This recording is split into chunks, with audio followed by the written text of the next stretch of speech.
Here we are today. Welcome, folks, to the first ever episode of Aerial Perspectives.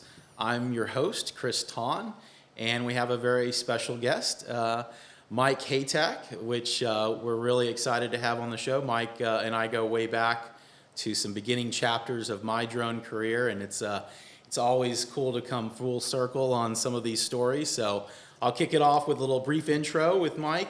We're excited to have Mike, who's a seasoned drone expert with over a decade of hands-on experience in aerial photography, videography, and mapping.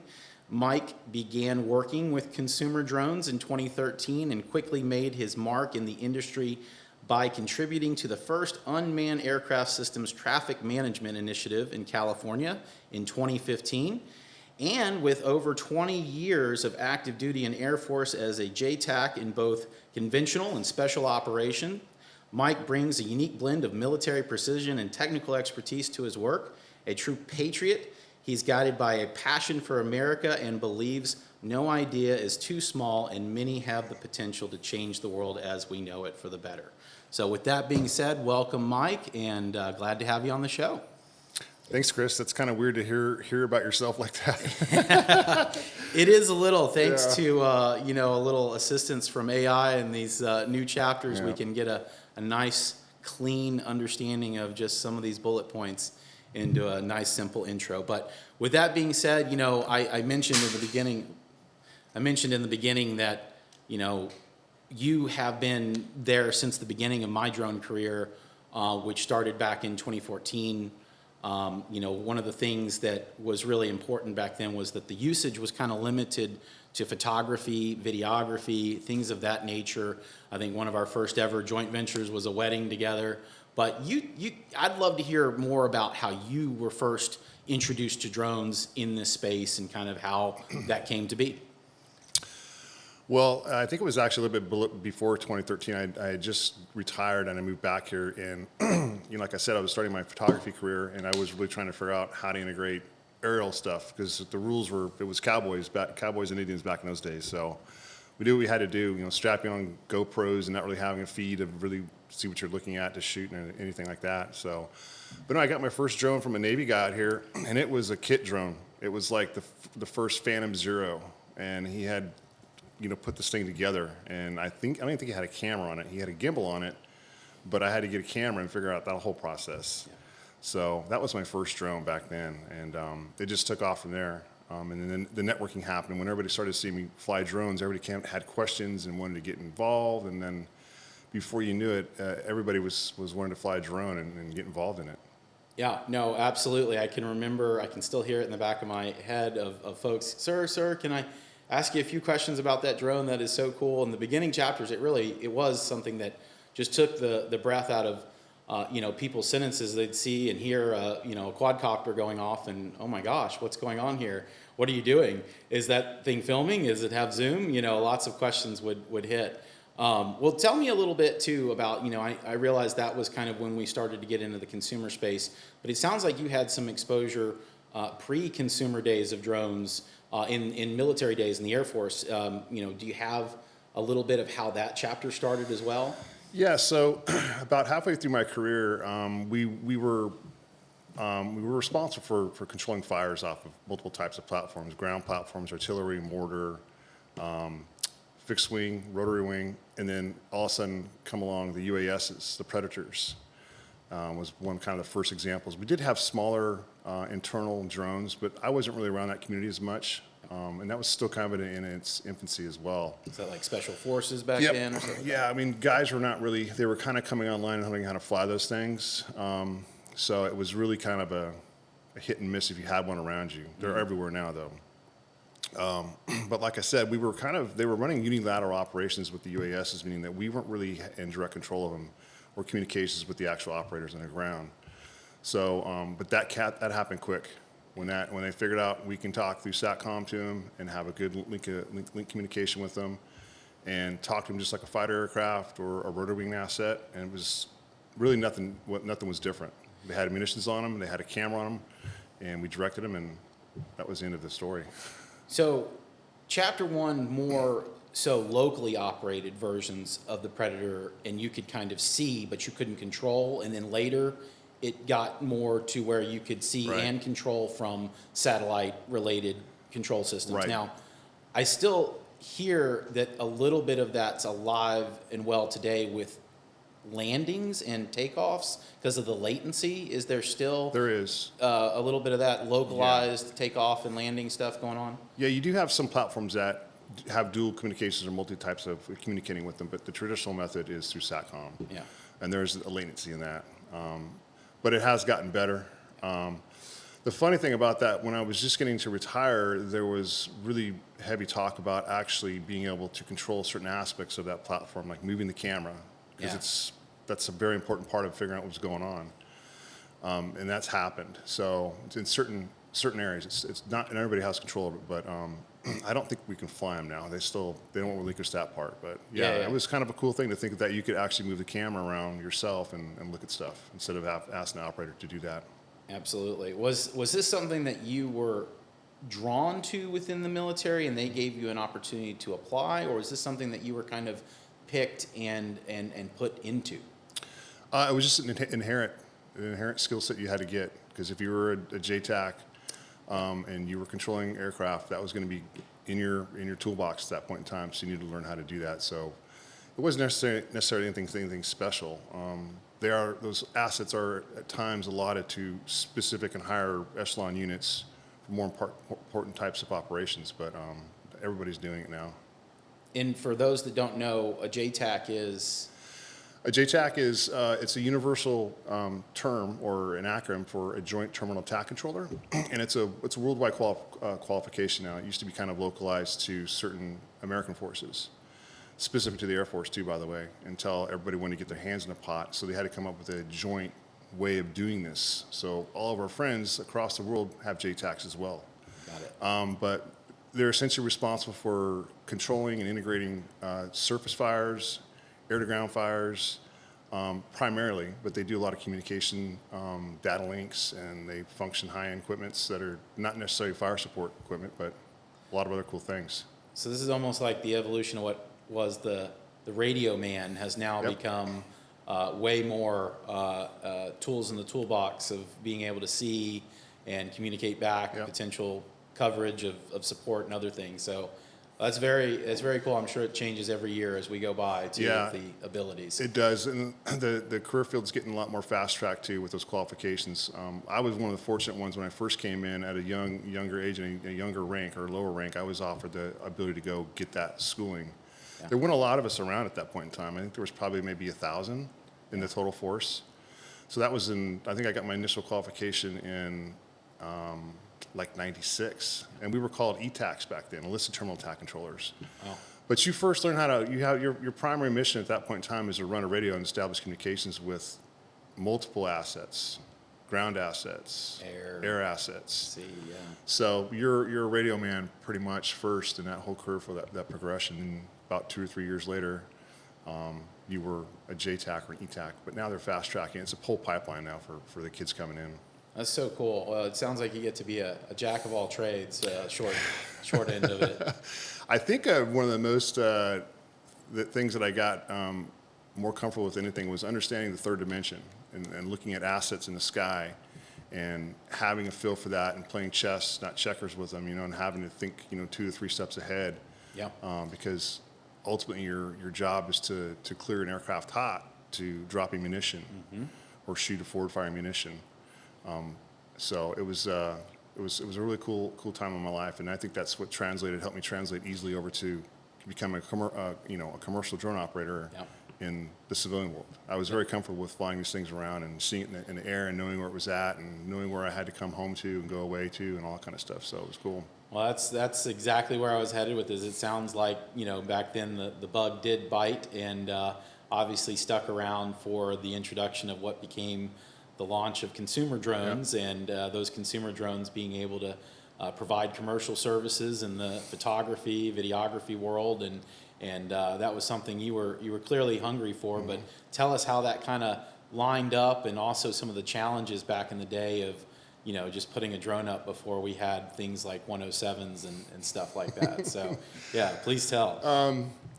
Well, I was a photographer first before I was anything. I was a ground guy, had a camera in my hand. I was shooting whatever I can get my hands on at that point in time. And I'm trying to start a business too, by the way, and I have no idea what I'm doing. So then the drones came online, and I quickly figured out, and I think everybody else figured out very quickly how valuable they were for marketing assets or just understanding certain spaces for building major complexes or major developments.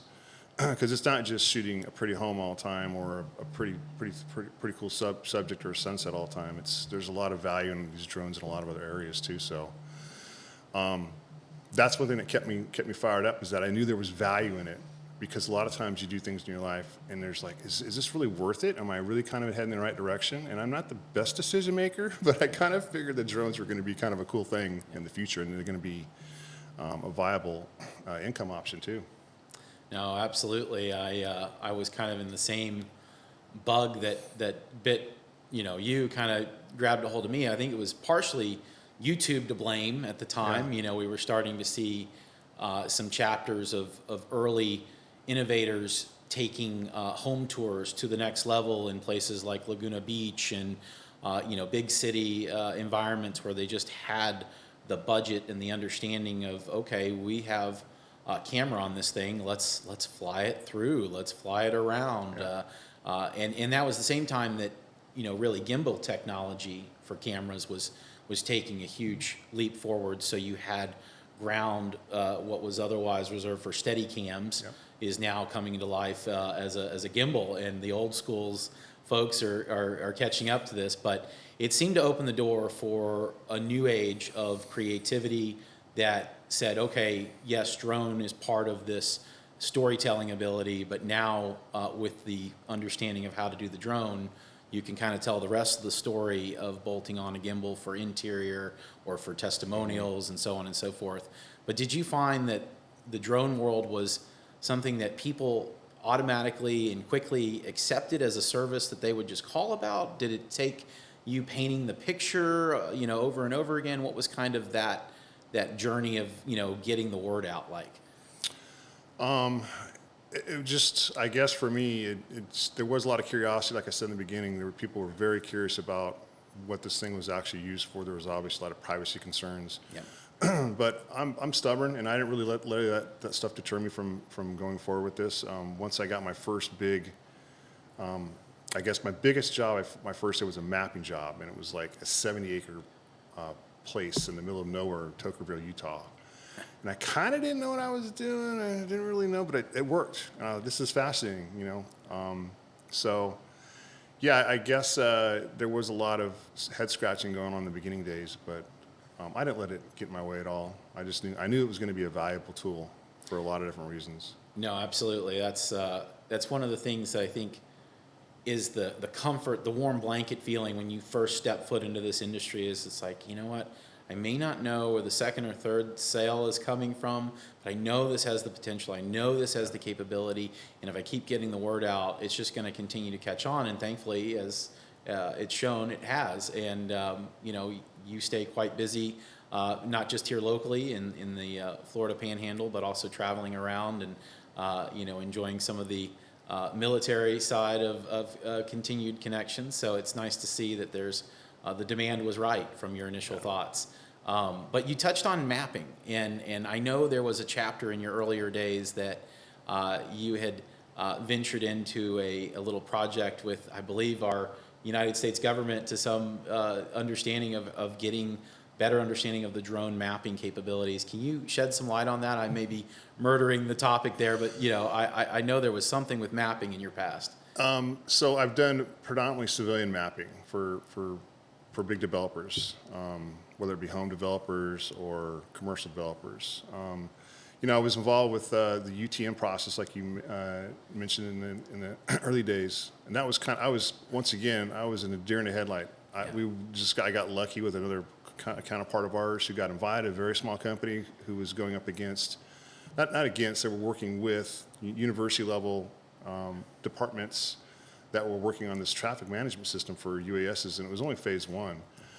So that was really interesting. Once I got there and got on the ground and we started doing autonomous operations, it was like beyond visual line of sight. I was like, holy cow, you can do this? I was like, yeah.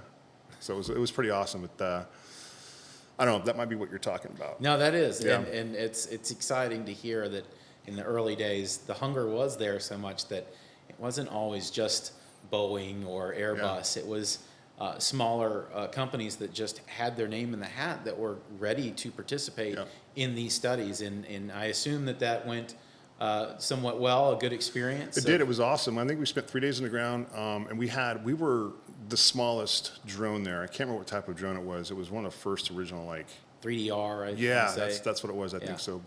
And there was nothing on it. There was no camera payload. But it just had a GPS and the ability to link up with the software system that we're using. We could autonomously plan missions, and we were proving the concept that we could fly around, this area and go to certain spots and stop and lower and shut down and come back up without really any human touching, except for starting it up in the beginning.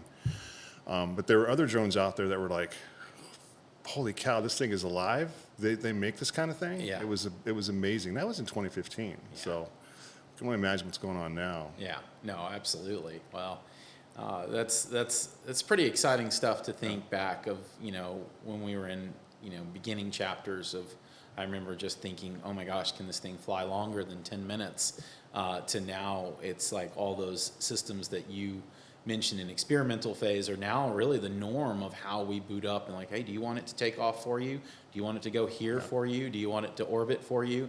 Those were all things that had to be initially mastered from a skill set level early on. So, speaking of, is there like a favorite drone, work mission or experience that sticks out, or maybe just a fun project that you just look back on and say, wow, that was something? As you advance in this career field, you're going to be presented with bigger opportunities, and they might equal more money, but they usually, for me, require more coordination. Yeah. Like dealing with the Lance system and dealing with FAA and dealing with local towers and getting authorizations to fly in zero grid blocks. Yeah. So those are kind of once you do that one time, I got excited. I'm like, okay, I can do this now. I don't have to just kind of think I'm doing this the right way or not. I'm going to do it the right way, and it works. Yep. So those kind of processes are becoming interesting to me, and I like that part of the job now, where I actually have to file through these websites and get authorizations and word it correctly. And what's great about it too, you're creating a checklist already through your introduction to the FAA of how you want to actually do something with this project in a zero grid block. So that helps you out follow through with your mission too as well. But no, I mean, I think they're all kind of just I don't want to say they're becoming the same. It's just the uniqueness of traveling on the country and getting down, like for instance, Southern California's airspace and working in that airspace it's difficult. Yeah. You never know what's going on down there. This airspace, we're kind of condensed up here too because you have so much military airspace, but it's not as bad as like Southern California or some bigger metropolises.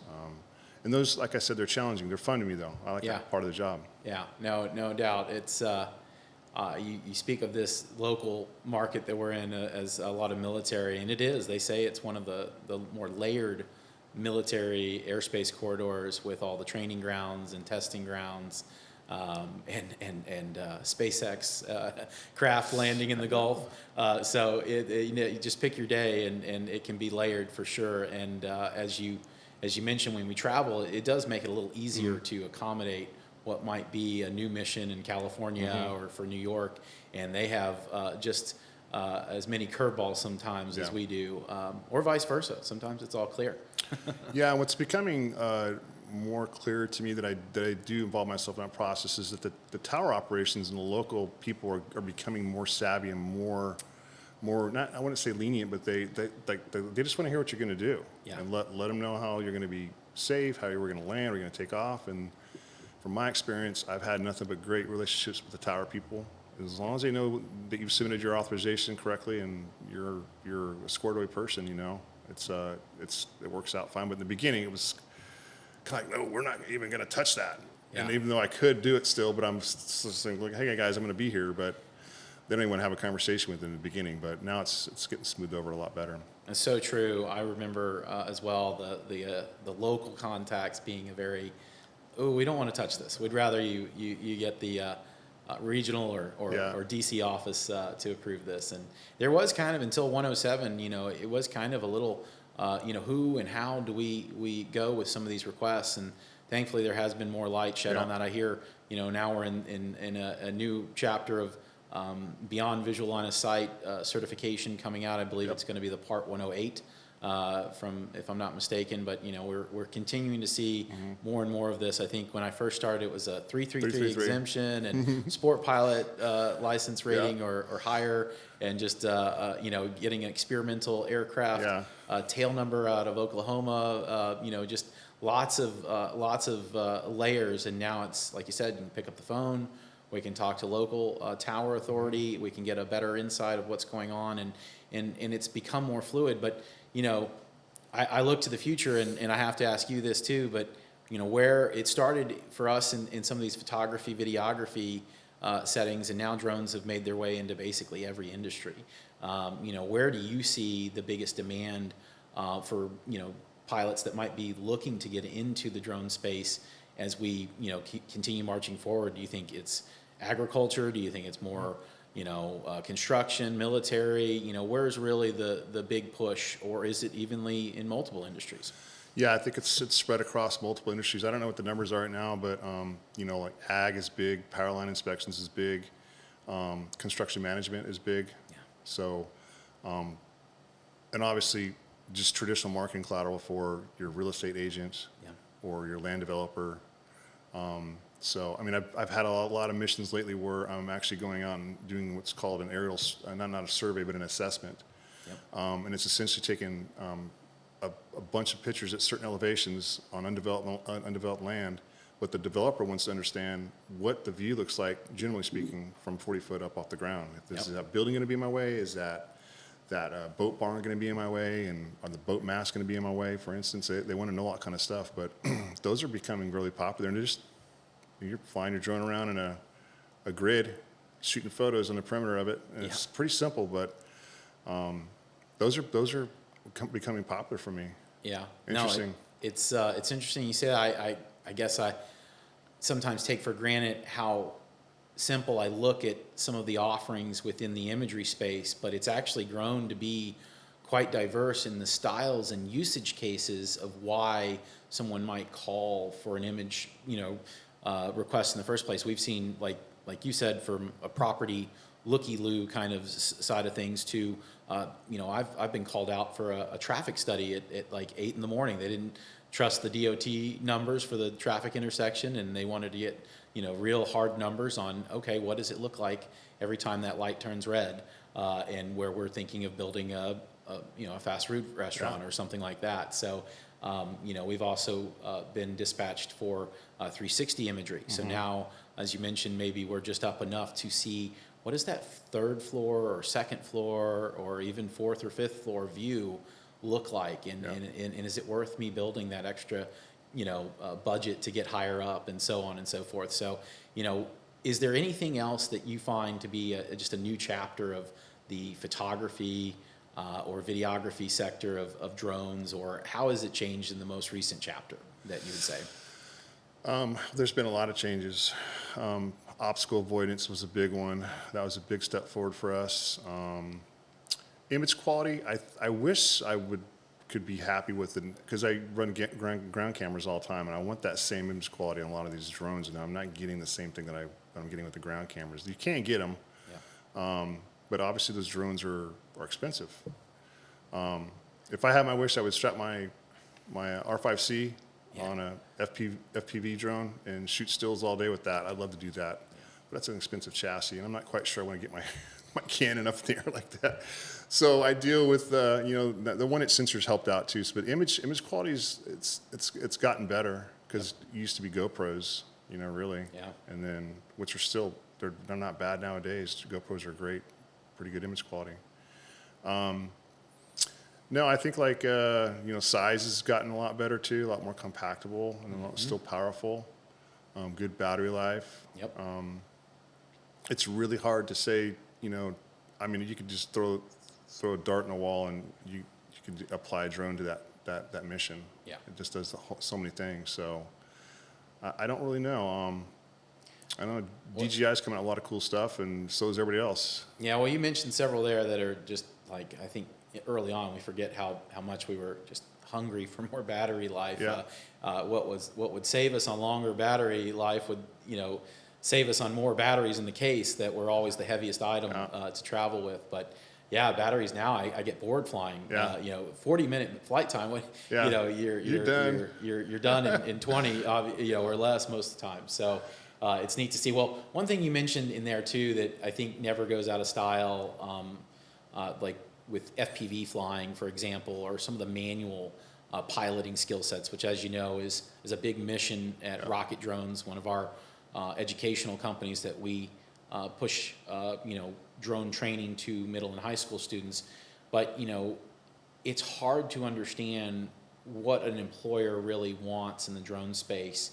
But if you're sitting, ready to hire and expand in your drone company, what's kind of the qualities that you're looking for beyond certification when it comes to trusting a pilot in the field? Does that manual piloting element come to mind, or is it other factors that you think of? It is, because like I grew up manually flying. I didn't have buttons and settings and things I could press on my screen to make it do what I wanted to do, but I had to fly that thing manually, and I still honestly fly manually often. Yeah. I have a POV button, and I probably use that POV thing maybe once or twice, but Yeah. other than that, I'm flying that profile and that drone myself. So that's definitely a good one to have, because you're obviously involved in the mission. You're actually articulating the controls, so that's important. I would say a good grasp on, like we talked about, the land systems, airspace systems. Because that can become very intimidating if you don't have a good grasp on that, and you're still flying, and you might not know if you're doing something right. Well, just get yourself educated, and you're going to be in a lot better position to feel comfortable flying your mission, because you don't want to be distracted doing that. So, yeah, definitely a good grasp on land systems, FAA's requirements for airspace, knowing what a TFR is, and Yep. knowing when you can and cannot fly when they're there, and really just understanding airspace, period, too. It would be a very, very good quality to have. Well, that's so true, because 90% of your missions as a drone pilot will probably be in controlled airspace. So controlled airspace equals knowing what's going on Yep. in that space. And the manual piloting, we find it all the time where the sensors not necessarily fail, they're just not compatible with certain scenarios, like being under a tree or being under structure like a bridge. That means you're the one piloting again for the wind that's blowing the drone around, not the computer. So those are, when it comes to trust factors of an employer handing over the sticks to an employee, that's certainly in the wheelhouse of desirabilities. But you bring up a lot of good points there, and I appreciate it, because I think that's really where a lot of our audience is hungry for. What do I need to get stronger at?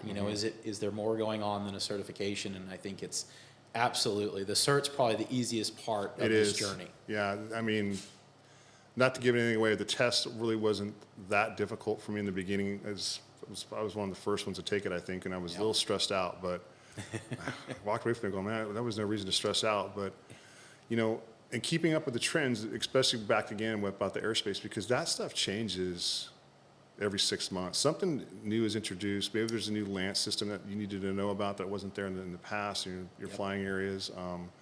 There's technology advancements that could help you out. You need to keep up to speed on that kind of stuff too. So becoming members of the prominent Facebook groups, there's a lot of good information out there, a lot of bad information too, by the way, but there's a lot of good information out there. There's a lot of people out there who are way more experienced than I will ever be, and I rely on them a lot to help me kind of navigate through those fields. But yeah, get your head wrapped around airspace and authorizations, and it's going to make your job a lot funner. I love that. And hey, another one, maybe go to a drone trade show out there too. Get your, physically go out and see and talk and experience some of these.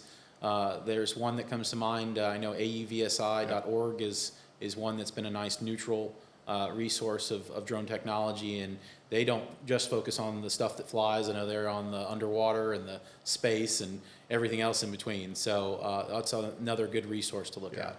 But I know that in my photography profession, I involve myself in a lot of workshops with other professionals, Yep. whether it's on site or I'm paying for a course. Those have become so valuable to me in my advancements and how I get better at my job and better at my client relationships too, by the way, because those are so important to how to deal with the client when things are going good and when things are going bad too. But get yourself involved in the communities, the online communities, and if you have to lay down $400 or $500 to go to a workshop, a real live workshop, that's invaluable. couldn't agree more. You know, it's one thing to be a great pilot, but if the payload that you're specialized in being a camera and you're shooting straight into the sun and you haven't learned that chapter of the do's and don'ts of the camera, that's going to be an important one to also get caught up on. I greatly appreciate you bringing that to light too. Yeah, and realize you run downwind at 35 miles an hour, you got to come back upwind. Your drones might not like that too much. You're stuck. Yep. Yeah. No, absolutely. Well, good stuff. You know, Mike, I oftentimes try to focus this show on helpful information that is going to benefit our viewers that are interested in getting into this drone space. And I think that this is a really nice opener to some of those ideas that can lead to, one, the beginning chapters of photography and videography, but also much, much more, and to kind of keep their eyes and ears open to these opportunities. Is there anything else that you'd like to add as we kind of close out for advice to folks that are, again, interested in this industry and getting their hands dirty? Is there just a good starting point that you like? Well, first of all, it's a saturated market right now. That should not be a deterrent because a lot of that saturation is just fluff right now. You got to stick with it too. If you're really into it, you got to stick with it. It's taken me 10 plus years to even feel like I have a business now. And before, honestly, it was not like that. It was a lot up and down. It was feast or famine for a long time, but it just takes time. So stick with it and keep yourself educated. It's that 10,000 rep thing is true. It's going to take you at least that long to get good at what you're doing. So, but yeah, stick with it and just go for it though. I love it, Mike. That's such good advice, and appreciate you coming on the show to share it. You bet, man. Thanks for having me. I appreciate it. Absolutely. All right. With that, we're out.